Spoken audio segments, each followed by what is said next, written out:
This jacket was for a client, but it was too short, so I had to make her another one. So I decided to alter this one for my sister. I took out the sleeves, then I dragged my sister to take her measurements. So I'm just taking her measurements. I thought I would have to redraft and then use the draft to cut out the jacket, but I decided to use the lazy method. So I just pinned her in, and now I'm taking the excess from the sides. So I did that on one side. I'm going to do that on the other side. I don't know what we're talking about, but anyway. So I took that in by the sides, took it in at the back. It was kind of hanging, so I had to get her own accurate center back. Then I cut up the shoulders because they were far too long.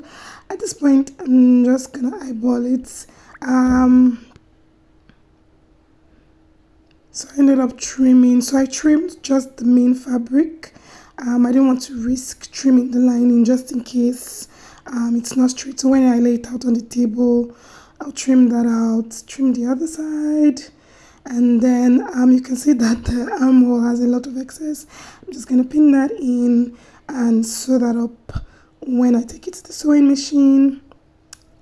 I forgot to measure her round sleeve initially. So now I'm marking where the buttons are supposed to be. The pockets were really big, but I don't know if there's anything I can do about that. So this was the first fitting after the adjustments. The shoulder was kind of slopey, and the pocket was kind of slanted after I cut it.